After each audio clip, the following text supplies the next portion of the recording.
నీకు నాకు నెమ్మది కూడా ఇవ్వటానికి ఇష్టపడుతున్నాడు. నెమ్మదిగా ఉండే పరిస్థితులు కూడా దేవుడు మనకు కలిగించడానికి ఇష్టపడుతున్నాడు. ఆ నెమ్మది రావాలంటే మనం ఏం చేయాలి? మన పితరులు ఏ సందర్భాల్లో నెమ్మది పొందుతూ వచ్చారు? సంతోషాన్ని, శ్రమలో కూడా సంతోషపడుతూ వచ్చారు. మరి నెమ్మది పొందాలంటే అనే అనుభవమే ఈ రోజున మన ఎదుటించబడిన బల్లాలో చేయటానికి ముందుగా కొన్ని అంశాలని మనం ధ్యానం చేసుకునేవారుగా మనం ఉందాం. ఇందాక మరి మన బైబిల్ పఠింప శ్రేష్ఠ గ్రంథము బైబిల్, పఠింప శ్రేష్ఠ గ్రంథము అనుదినం పఠించి ప్రేమతోడ నడుపు ఓ పఠింప శ్రేష్ఠ గ్రంథము బైబిల్.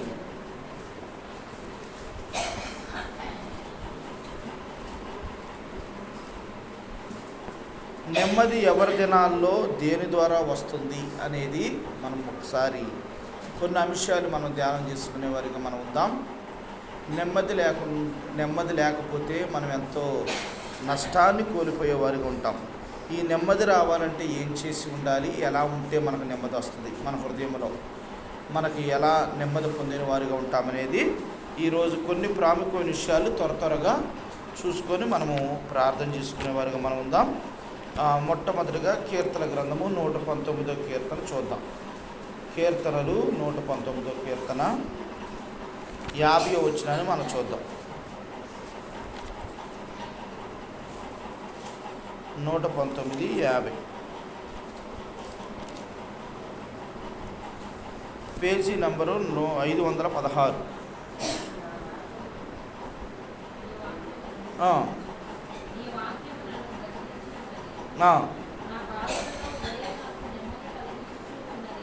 చాలమ్మా. నీ వాక్యము నన్ను బ్రతికించి ఉన్నది, నా బాధలో ఇదే నాకు నెమ్మది కలిగించుచున్నది. దేవుని సమర్పించిన ప్రార్థన.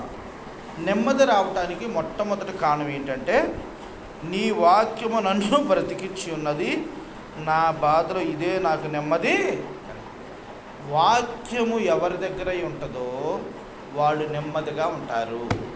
దేవుని మాటలు ఎవరి దగ్గర అయితే ఉంటాయో వారు ఎలా ఉంటారట? నెమ్మదిగా, కోపం లేకుండా, తాపం లేకుండా సంతోషంగా ఉండేవారుగా ఉంటారు.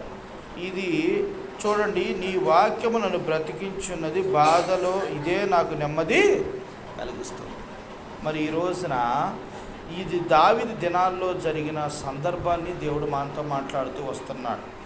మనము దేవుని వాక్యము మనలో ఉన్నప్పుడు మనకు ఎంతో నెమ్మదిగా ఉంటామట. ఆ నెమ్మది లేకపోతే మనం ఏ పని చేయలేం, అంత గజిబిజిగా అడవుడిగా ఉంటుంది. ఆ నెమ్మది ఉండాలి అంటే దేవుని వాక్యం ఎక్కడ ఉండాలి? మన హృదయంలో, మనలో ఉండాలి. అంటే ప్రతిరోజు మనం ఏం చేయాలండి? దేవుని వాక్యాన్ని చదవాలి, ధ్యానం చేయాలి, వాక్యాన్ని అందరికీ ప్రకటించాలి. అందుకనే మనం క్రమం తప్పకుండా ప్రతి ఉదయం, మధ్యాహ్నం, రాత్రి సమయం ఉన్నప్పుడల్లా దేవుని వాక్యాన్ని ఏం చేయాలి? మనం చదువుకోవాలని ప్రభు పేరిట మీకు మనం చేస్తున్నాం. ఒకటి పొద్దున్నే పని ఉందనుకో, మధ్యాహ్నమైనా ఖచ్చితంగా చదవాలి. అసలు వాస్తవంగా పొద్దున్నే లెగ్గానే వాక్యం చదువుకోవాలి, తర్వాత సాయంత్రం అయినా చదవాలి. ఇలా చదవకుండా మాత్రం మానకూడదు. ఆ చదవకుండా మానటం అంటే మరి దేవుడు మనకు నెమ్మది అనేది మనలో ఉండదు అని ఇక్కడ ప్రభు చెప్తారు. ఎందుకని మన పితరులు చెప్తున్నారని దావీదు మహారాజు, నీ వాక్యమే నన్ను బ్రతికించి ఉన్నది, నా బాధల్లో ఇదే నాకు నెమ్మది కలిగింది. మనకు బాధలు వచ్చినా, మరి ఇక్కడ ప్రభువారు చనిపోయేలాంటి పరిస్థితులు వచ్చినా నెమ్మది లేకపోతే ఏదైనా మనం చేస్తాం. అందుకనే దేవుని దగ్గర ప్రార్థన చేసుకొని, ప్రభువా క్రమం తప్పకుండా నేను వాక్యాన్ని చదివే బిడ్డగా నన్ను కూడా ఉంచండి అని ప్రభు దగ్గర బతికినాడుదాం. మరి ఇది మొదటి అనుభవం. రెండో అనుభవం చూడండి, రెండో దినవృత్తాంతం తీయండి, 14వ అధ్యాయము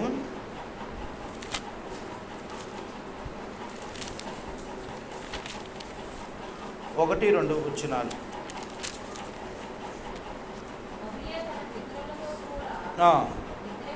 ఆ, జనులు అతనికి దావీదు పట్టణమందు పాతిపెట్టిరి. ఆ, అతనికి ఆ, బదులుగా అతని కుమారుడైన ఆసా రాజు అయ్యెను. ఆ, అతని దినములో దేశము 10 సంవత్సరములు నెమ్మదిగా ఉండెను. ఆ, ఆసా తన దేవుడైన యెహోవా దృష్టికి ఆ, అనుకూలముగాను యథార్థముగాను నడుచుకున్న వాడై ఆ, అన్ని దేవతల బలిపీఠములను పడగొట్టి ఉమ్, ఉన్నత స్థలములను పాడు చేసిన ప్రతిమలను ఆ, పగలగొట్టి ఆ, దేవత స్తంభములను కొట్టివేయించి ఆ, వారి పితరుల దేవుడైన యెహోవాను ఆశ్రయించుటకు ధర్మశాస్త్రమును బట్టి విధిని బట్టి క్రియలను జరిగించుటకు యూదా వారికి ఆజ్ఞాపించి ఉన్నత స్థలములను సూర్యదేవత స్తంభములను యూదా వారి పట్టణములన్నిటిలో నుండి తీసివేసి అతని ఏలుబడి యందు రాజ్యము నెమ్మదిగా ఉండెను. చాలమ్మ. ఇక్కడ మనం చూస్తూ వచ్చాం, ఉపదేశం అంగీకరించటం ద్వారా ఇక్కడ ఆశ ఏం చేశాడు? ఆశారాజు ముందుగా ఆయన రాజు అయిన వెంటనే ఏం చేశాడంటే దేవునికి ఇష్టం లేని అన్నిటిని కూడా తీసేశాడు. విగ్రహాలని, బలిపీఠాలని, అన్ని దేవతలు పూజించే విషయాలు అన్నింటినీ కూడా ఏం చేశాడు? ఆయన రాజ్యంలో నుండి తీసేశాడు. మనిషి జీవితంలో కూడా అంతే. దేవునికి అయిష్టం లేనిది ఎప్పుడైతే మనలో నుండి తీసివేసుకుంటామో అప్పుడు మనకేమొస్తుంది? నెమ్మది వస్తుంది. ఎన్ని సంవత్సరాలు ఇక్కడ నెమ్మది ఉందాట? ఇక్కడ ఏమా 10 సంవత్సరాలు ఆశారాజు అనేప్పుడు 10 సంవత్సరాలు ఆ ప్రాంత ప్రజలందరూ కూడా నెమ్మదిగా ఉన్నారట. ఎందుకని ఉన్నారు? దేవునికి ఇష్టం లేని అన్నిటిని కూడా తీసేసి కాల్చేసి బూడి చేసి పాడేశారు. చాలామంది ఏం చేస్తారంటే ఈ రోజున క్రైస్తవులు దేవుణ్ణి నమ్ముకుంటారు, లోకానుసారంగా నిదానంగా లోకాన్ని నమ్ముతారు. అందువల్ల మనం ఆశ్రయించబడలేము, మన హృదయంలో నెమ్మది ఉండదు. నువ్వు నమ్ముకుంటే యేసు ప్రభువుని నమ్ముకో, లేకపోతే అన్ని దేవతలు నమ్ముకో అన్న మాట ఎవరు చెప్పాడు? ఏ రాజు చెప్పాడు? ఏ వ్యక్తి చెప్పాడు? యెహోషువ చెప్పాడు. నేను నా ఇంటి వారును యెహోవానే సేవిస్తున్నాను, మీరు ఎవరిని సేవిస్తారో సేవించుకోండి, నేను మాత్రం సేవించను అని ఖచ్చితంగా చెప్పిన వ్యక్తి యెహోషువ. చాలామంది ఈ రోజున ఏం చేస్తున్నారంటే దేవుడు నమ్ముకుంటున్నారు, అన్నిటినీ లోకానుసారంగా ఆస్తుల ప్రకారంగా అన్నీ చేస్తున్నారు. అది దేవుడికి చాలా వ్యతిరేకమైనది. ఆశారాజు అలా చేయాల. ఆయన రాజు అయిన వెంటనే ఆ లోకంలో ఉన్న అన్ని ఆచారాలన్నింటినీ కూడా తీసివేసేసాడు. వద్దు, తీసేయండి, అన్నింటిని పగలగొట్టేసాడు, బూడిద చేసేసాడు. నన్ను చేసిన తర్వాత 10 సంవత్సరాలు అందరూ నెమ్మదిగా ఉన్నారట, హాయిగా. మరి నీకు నెమ్మది రావాలంటే దేవుని యొక్క ఉపదేశాన్ని అంగీకరించాలి, దేవుని మాటకి లోబడాలి, అప్పుడే మనలోకి నెమ్మది వస్తుంది. ఒకవేళ నీ హృదయంలో అన్నీ దాచుకొని దేవుణ్ణి పూజించడం వల్ల ఏమీ ఉపయోగం ఉండదు. నీ హృదయాన్ని ముందు కడిగి వేసుకోవాలి. నీ హృదయంలో ఉన్న చెడు ఆలోచనలు, చెడు తలంపులు అన్నిటి కూడా తీసివేసుకోవాలి, కడిగి వేసేయాలి. అప్పుడు దేవుడు నీలో సంతోషించేవాడిగా ఉంటాడని ప్రభుపేట మీకు మనం చేస్తున్నాను. అందుకని దేవాది దేవుడు ఆ ఉపదేశము ద్వారా నెమ్మది కలగజేస్తూ వచ్చాడు ఆశా దినాల్లో. మరి ఈ దినాన నీకు నెమ్మది ఉందా? నెమ్మది లేకపోతే ఒకసారి నువ్వు పరిశీలన చేసుకోవాలి. ఏమని పరిశీలన చేసుకోవాలంటే, ప్రభువా నీకేమన్నా నేను ఇష్టమైన పనులు చేస్తున్నానా? ఎక్కడ నిన్ను బాధ పెడుతున్నానా? నీకు ఇష్టం లేని పని నేను ఏదైనా చేశానా? ఒకవేళ నాకు తెలియపరిస్తే నేను ఒప్పుకొని విడిచిపెడతా, ఇక చేయను, నేను తెలియక చేశానేమో, నన్ను క్షమించు అని ఒప్పుకొని విడిచిపెట్టాలి. అప్పుడు ఏం చేస్తాడంటే నెమ్మదిస్తాడు. ఒకసారి భక్సింగ్ అన్న ఒక పెళ్ళికి పిలిచారట. ఆ పెళ్ళి క్రైస్తవుల పెళ్ళే, మన హెబ్రోన్కి వచ్చే బ్రదర్ వాళ్ళది. వాళ్ళు చాలా డబ్బున్నోళ్ళు అనమాట. ఎంతగా డబ్బున్నోళ్ళు అంటే వాళ్ళు చాలామంది ఐఏఎస్ ఆఫీసర్లు, కలెక్టర్ రేంజ్లో వాళ్ళందరూ కూడా పెద్ద పెద్ద పోలీస్ ఆఫీసర్లు అందరూ వచ్చారట. మన పద్ధతి ప్రకారం ఏంటంటే భక్సింగ్ అన్న ముందు అందరూ సాపలు వేసారట, వెనక మొత్తం కూడా కుర్చీలు వేసారట. దేవుని వాక్యాన్ని చదువుకున్న తర్వాత పెళ్లి జరిగింది. పెళ్లి చేసుకునే ముందు పాటలు పాడిన తర్వాత అయిపోయిన తర్వాత వాక్యాన్ని ధ్యానం చేసుకుందాం అనుకునే వాళ్ళకి ఒక పోలీస్ ఆఫీసర్ ఏం చేశాడంటే గట్టిగా నవ్వుతూ మాట్లాడటం మొదలెట్టాడట. ఆ వాక్యం అనేది ఇక ఎవరికి వినట్లేదట, ఆయన మాటలు ఆయన పడుతున్నాయట. అప్పుడు భక్సింగ్ అని అన్నాడట, బ్రదరు దయచేసి దేవుని వాక్యాన్ని మనం ధ్యానం చేసుకుందాం, మాట్లాడమాకండి, మీరు మాట్లాడకుండా బయటికి వెళ్ళి మాట్లాడండి, ఇక్కడ మాట్లాడొద్దు అని చెప్పిండట మర్యాదపూర్వకంగా. అట్ట 2-3 సార్లు చెప్పినా వినట్లేదు అట ఆయన. అట్ట ఆయన అధికారం ఉందని గొప్ప, నేను ఆఫీసర్నే, నేను పోలీస్ ఆఫీసర్నే, నన్ను ఎవరేం చేయలేరు, అవసరం నేనే అరెస్ట్ చేస్తాను అనే ఆ అధికారం, అహంకారం. భక్సింగ్ అని మళ్ళీ 3వ కూడా చెప్పిండట. అయినా అట్లా నిదానంగా వాక్యం ఆపేసి దగ్గరకు వచ్చి చెంప మీద ఈడ్చుకొట్టిండట. కొట్టి మీరు బయటికి వెళ్ళిపోండట. నేను ఎవరినో తెలుసా, నేను పలానా ఆఫీసర్ని, నీ అంతు ఏంటో చూస్తాను, నువ్వు ఎక్కడి నుండి వచ్చావో, నిన్ను 10 నిమిషాల్లో నిన్ను 1 గంటలో నిన్ను అరెస్ట్ చేపిస్తాను, అది అని చెప్పేసి తిట్టేసి బూతులు తిట్టేసి వెళ్ళిపోయిండట. వెళ్ళిపోతే ఆయనకు ఒక రూమ్ ఇచ్చారట ఒక హోటల్లో. ఆ రూమ్లోకి వెళ్తే ఇక ఆయనకి అంత దడ, గుండెలో ఇక ఆయాసం వచ్చేస్తుందట, ఏం చేయాలో అర్థం కావట్లేదట. ఆయన మీద కంప్లైంట్ రాయాలి, కంప్లైంట్ రాసి స్టేషన్లో వెళ్తేనే ఆయన అరెస్ట్ చేయాలి. ఈయన ఎక్కడి నుండి వచ్చాడని అందరూ ఫోన్ ఇచ్చి కనుక్కుండాట. ఈయన ఏమేం చేస్తారు ఏంటని అన్నీ కనుక్కుండాట. ఏం చేసినా కూడా ఆయనకి కంగారు తగ్గట్లేదట. అంత గుండె అంత దడగా పట్టుకున్నట్టుగా బిగబట్టినట్టుగా ఎంతో భయపడుతుండట. అప్పుడు కళ్ళు మూసుకొని అటు కూర్చుండాట, ఏం చేయాలో అర్థం కావట్లేదట. అప్పుడు దేవుడు మాట్లాడిండట అతనితో, ఆయన నా ప్రియకుమారుడు, ఆయన నా సేవకుడు, ఆయన నువ్వేమీ చేయకూడదు, ఆయన దగ్గరికి వెళ్ళి నువ్వు క్షమాపణ అడిగి ప్రార్థన చేయించుకుంటే అప్పుడు నీకు నెమ్మది వస్తుంది అన్నట. అప్పుడు భక్సింగ్ అన్న వాక్యం చెప్పి రూమ్లోకి వచ్చాడట. వచ్చిన తర్వాత అప్పుడు వెళ్ళి ఆ రూమ్లోకి వెళ్ళి కాళ్ళు పట్టుకొని, అన్నగారు నన్ను క్షమించండి, నాదే తప్పు, దేవుని వాక్యం చెప్తాను, నేను మాట్లాడకూడదు, మీరు పెద్దవారు కొట్టినా నాకేం తప్పు కాదన్నా, నన్ను క్షమించండి, మీ మీద కేసు పెడతాను కూడా ట్రై చేశాను అని అంటే పర్లా ఓకే అనేసి ప్రార్థన చేస్తే అప్పుడు నెమ్మది వచ్చిందట. అర్థమైందండి? దేవుని యొక్క వాక్యం విషయంలో అశ్రద్ధగా ఉంటే మనకు నెమ్మది అనేది ఉండదు.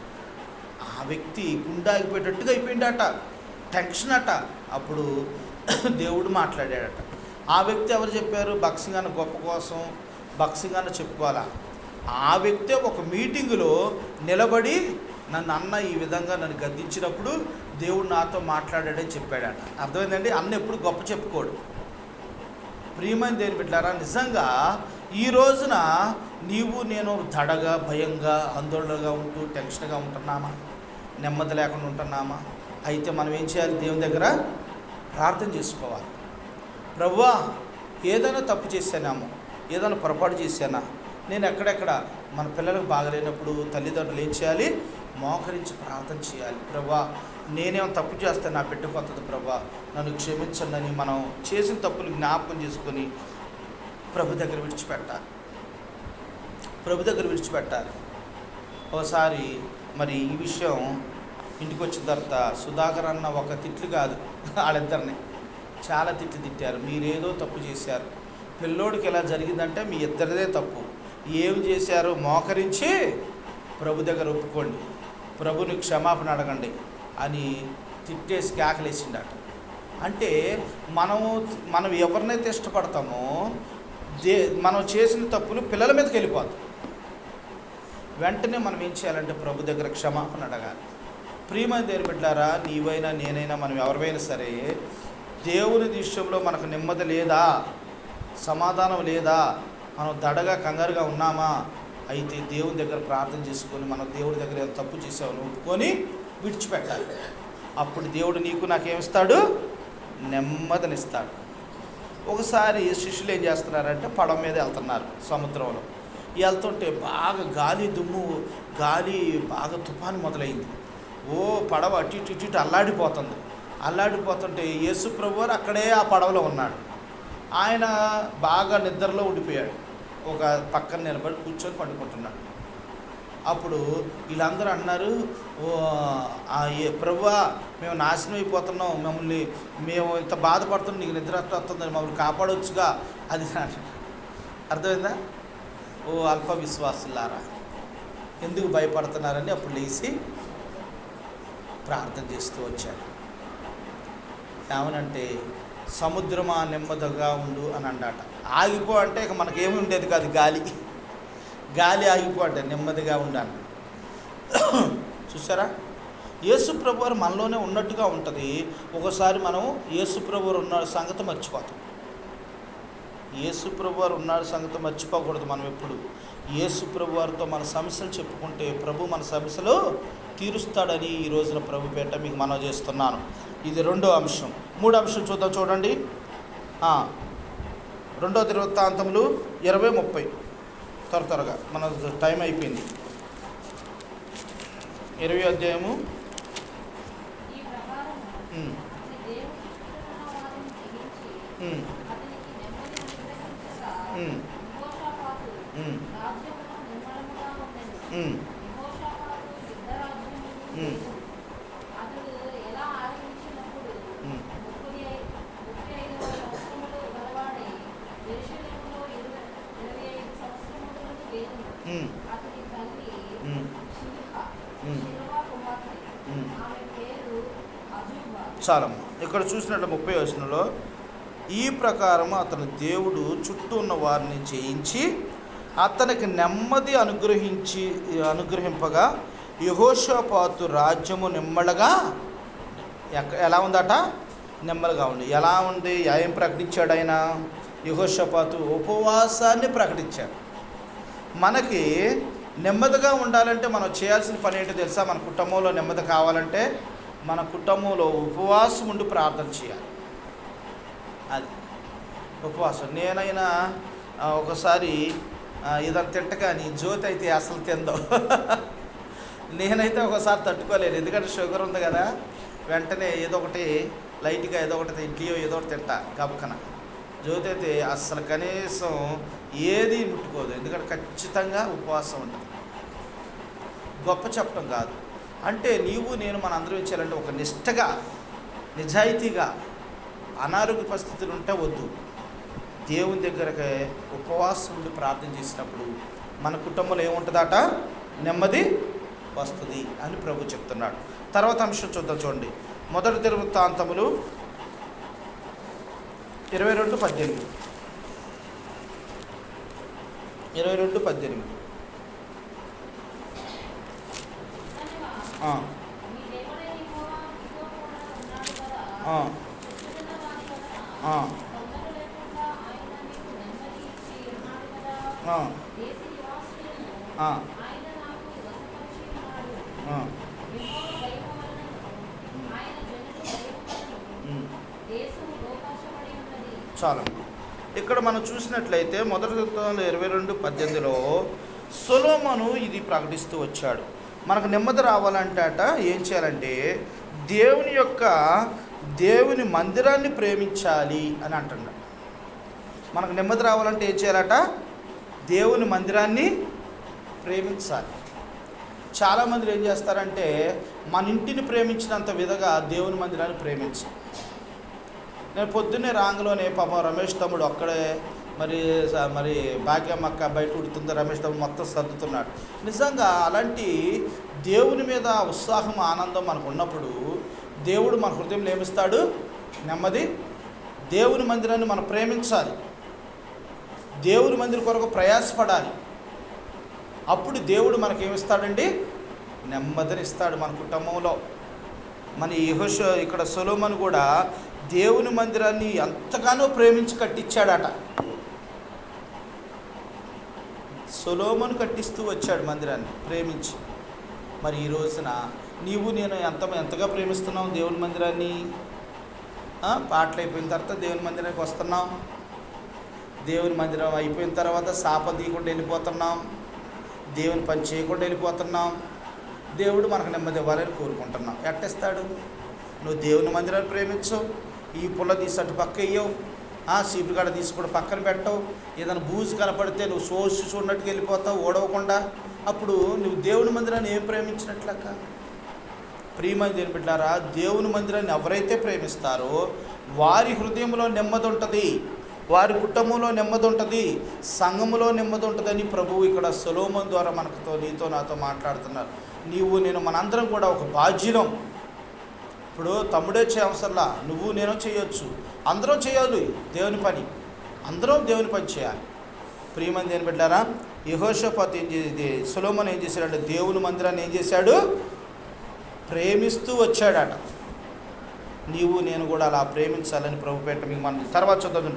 ఎస్తేరు గ్రంథము ముగించుకుందాం త్వరగా. ఎస్తేరు గ్రంథము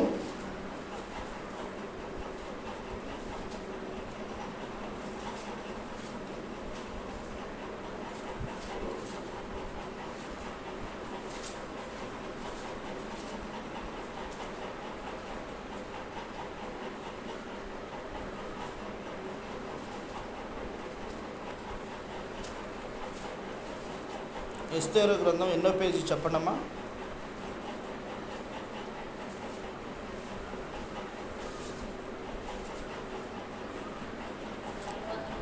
'ఎస్తేరు గ్రంథము 9వ అధ్యాయం 17వ వచనం.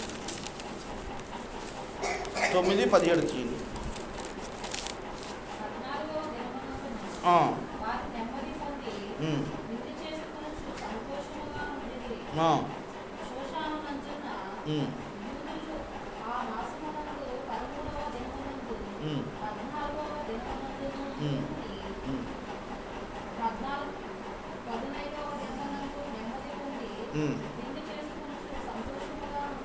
చాలు. ఎస్తేరు ఒక రాణి స్థానానికి వెళ్ళిన తర్వాత తన ప్రజలందరినీ కూడా ఏం చేయాలంటే ఒక శాస్త్రం పెట్టారు. వాళ్ళందరినీ సంహరించాలి, చంపేయాలి, ఆ జాతిని ఉంచకూడదని. అప్పుడు ఆడ పెదనాన్న చెప్తూ వచ్చాడు, అమ్మ పరిస్థితి ఎలా వచ్చింది, నువ్వు రాణి స్థానంలో ఉన్నావు, దేవుడు నిన్ను అందుకే ఉంచాడేమో, నువ్వు ఒక పని చేయి నాన్న, రాజుతో మాట్లాడు, దేవునితో ప్రార్థన చెయ్యి అంటే అప్పుడు ఎస్తేరు ఏం చేసింది తెలుసా, ఉపవాసం ప్రకటించిందట. ప్రకటించి అందరూ ఉపవాసులు ప్రార్థన చేయాలి, నా ప్రజలు ఇబ్బందుల్లో ఉన్నారని అందరూ కలిసి ప్రార్థన చేస్తూ వచ్చారట. వెంటనే ఆ యొక్క శాసనాన్ని ఆపేస్తూ వచ్చారు. ఆ శాసనాన్ని పుట్టించి దుర్మార్గంగా పుట్టించిన అతన్ని ఊరుకొమ్మ మీద ఎక్కించారు. ప్రియమైన దేని బిడ్డలారా, నిజంగా ప్రార్థనలో అంత శక్తి ఉంది. ప్రార్థన మన స్థితిని మారుస్తుంది. ఎవరైతే ప్రార్థన చేస్తారో, ప్రార్థన అంటే ఏంటి, దేవునితో మాట్లాడుట. ప్రార్థన అంటే దేవునితో మాట్లాడటం అని గుర్తుపెట్టుకోవాలి. మనం ప్రార్థన చేస్తామంటే ఇక్కడ ఎవరు లేరని కాదు, మనం ఒక ముఖాముఖిగా దేవుడితో మాట్లాడుతున్నామని అర్థం. అందుకని ఎస్తేరు గారు ఏం చేశారంటే, ఆ ప్రజలకు ఇబ్బంది కలుగుతుంది, ప్రాణ పరిస్థితిలో ఉన్నారు కనుక ప్రార్థన చేస్తూ వచ్చింది. ప్రార్థన చేయడం వల్ల, శాసనం తప్పించబడటం వల్ల నెమ్మది వచ్చింది. దేనివల్ల నెమ్మది వచ్చింది? ప్రార్థన ద్వారా.